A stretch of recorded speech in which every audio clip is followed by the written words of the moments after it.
Hello, friends, and welcome to WSIB Truth Matters with Joe Machado on this beautiful Monday afternoon. I hope you're enjoying your day. Man, we're getting closer and closer to spring and sunshine. It almost makes it feel like it's weekend.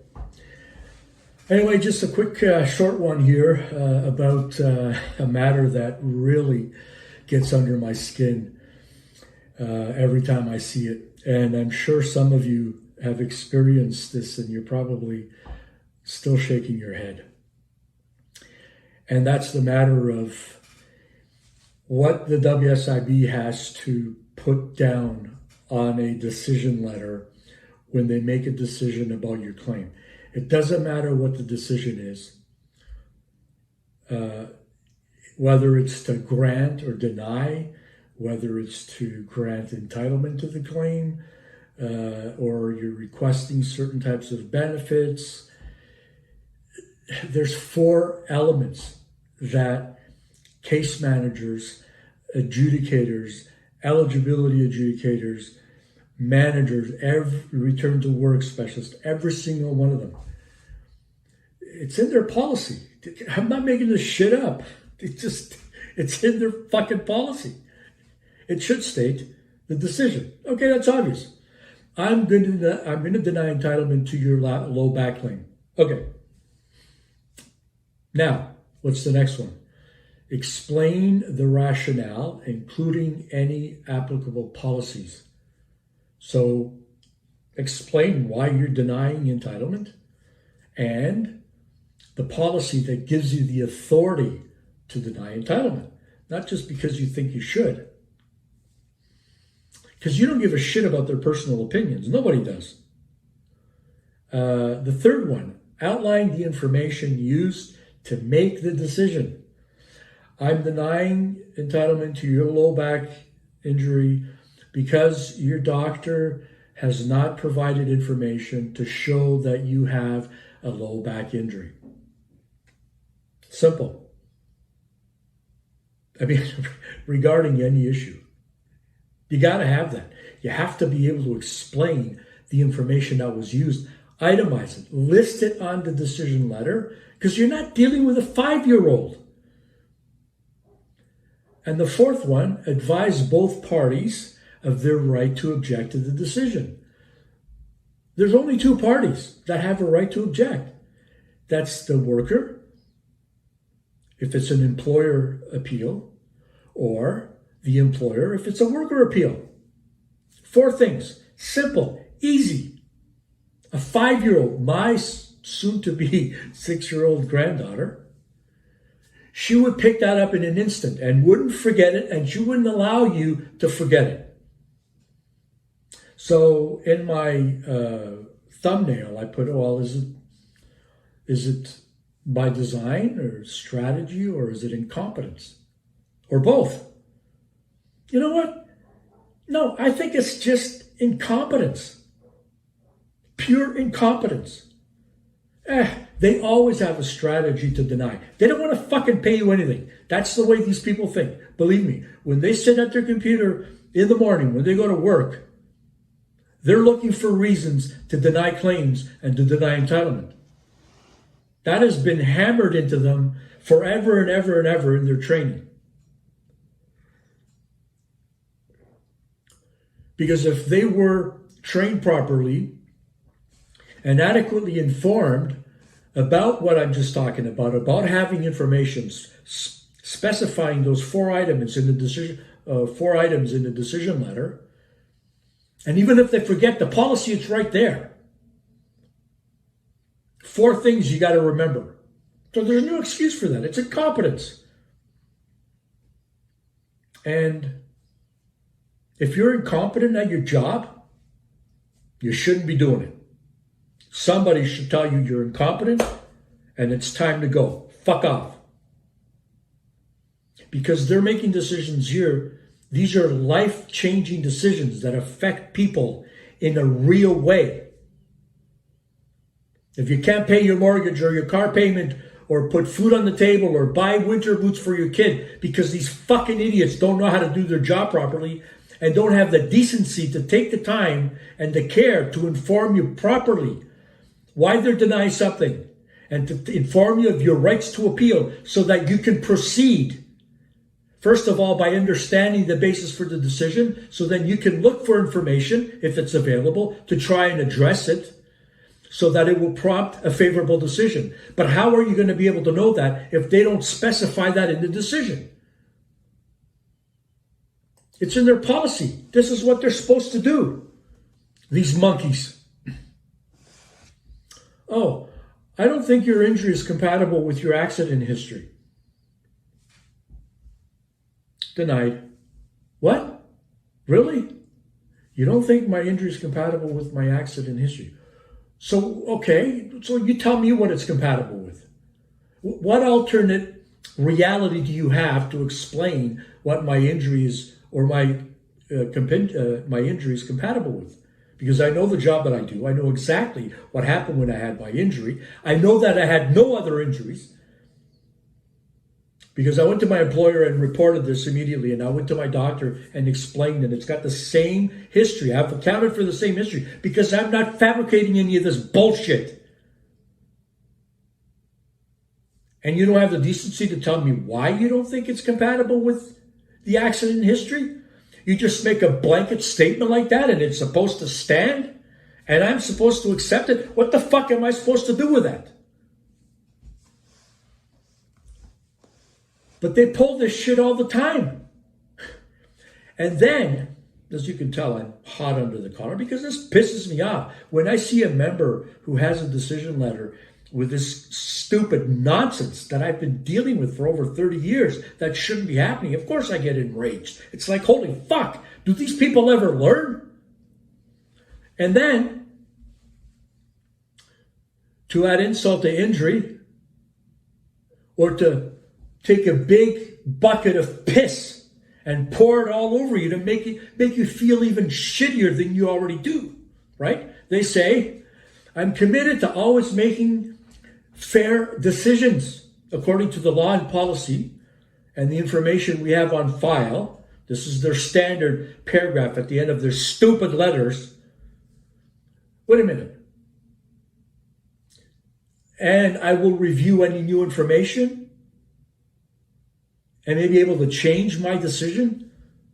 Excuse me, what do you mean review any new? Why don't you review the information that was provided? That told you what the injury was, how it was caused, what I was doing for it to happen. Never mind new information. Why don't you just read that and tell me why you believe that's inadequate, and then offer an alternate reality that you have that only resides in your own fucking brain, to tell me why you think it's not compatible. And then I might be able to do something about it.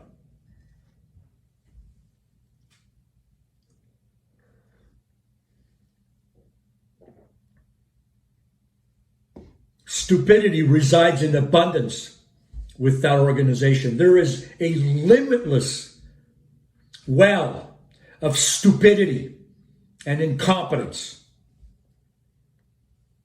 People who serve no useful purpose to help you, or employers for that matter. They go to a job to punch in and punch out, to do absolutely nothing but cause havoc in people's lives.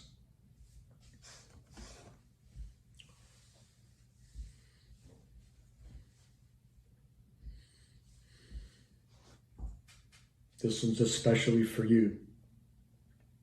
Here's my salute.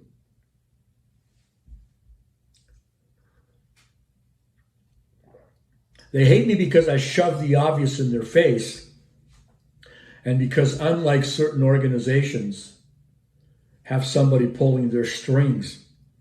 I don't. Nobody pulls my strings. You did. You tried that, the WSIB. That didn't work. You don't pull my strings. I'm going to continue to demonstrate, to show and illustrate the flaws that you have in your system, the absurdity with which you people make decisions, and your lack of competence in applying your laws and your policies in a consistent manner. And I'm going to continue to do this until the day is long and for as long as the day is long. Because that kind of shit can't stand. It doesn't stand in any other work environment. You look at any company,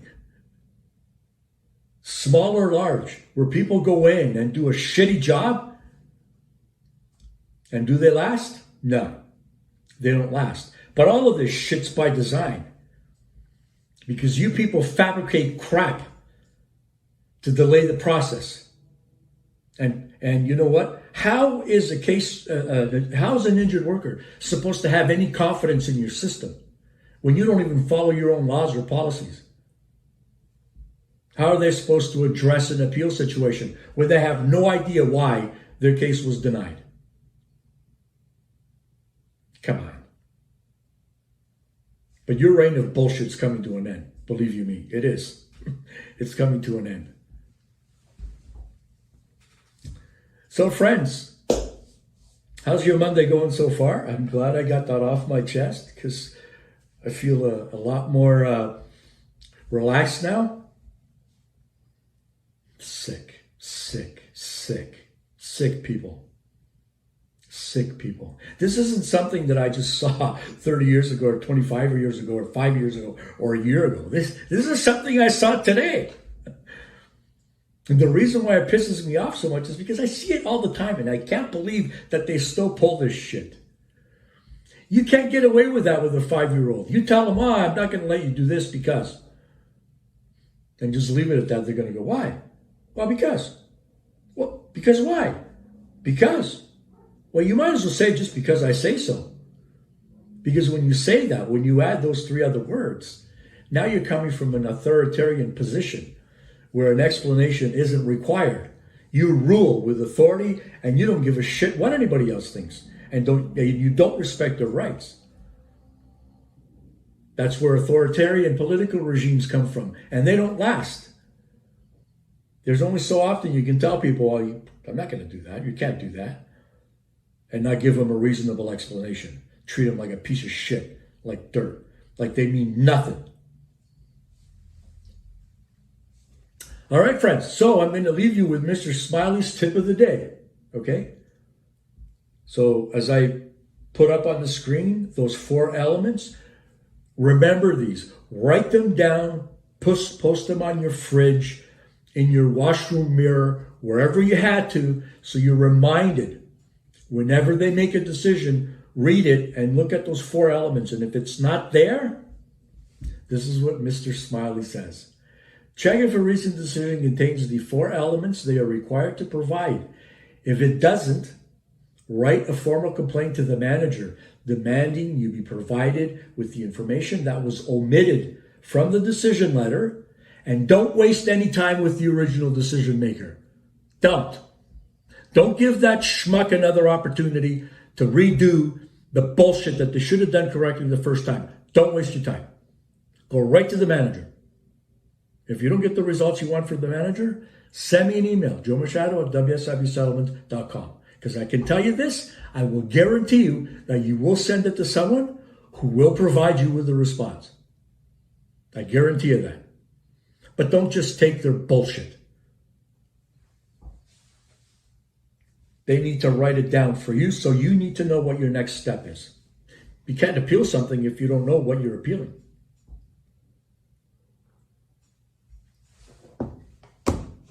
All right, friends.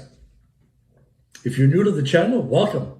You're going to find that in this channel, you're going to get all kinds of different Joe Machado type performances. Well, it's not a performance because you couldn't make this up or this shit up. And I couldn't put myself in this position, emotional state, to be as determined to make sure you get this message. You just can't practice that. It's coming from here because I'm tired of seeing their bullshit and how they take advantage of people. So anyway, if you're not a subscriber, I welcome you to become a subscriber. It's free. It doesn't cost you anything. I've got 130 videos in less than a year, and I got a ton more to put out, despite the fact that WSIB doesn't like that and they hate me. And they absolutely wish I would take down or stop my YouTube channel and take down my company, which is WSIB Settlements.com. And we can help you with any issue you have with the WSIB. Visit WSIBsettlements.com because we can help you. Over 30 years of experience in dealing with these people. Okay? To my friends, as you know, I always appreciate you sharing my my videos and tuning in and your feedback. It's always an inspiration. My goal is to let every injured worker in this province know that we can help with their claim. And we don't have to take the WSIB's bullshit. So coming up tomorrow is the second part of the 3-part series that started last Wednesday. Tomorrow I'm going to deal with, the series is preparing for a case for appeal and how I normally would prepare.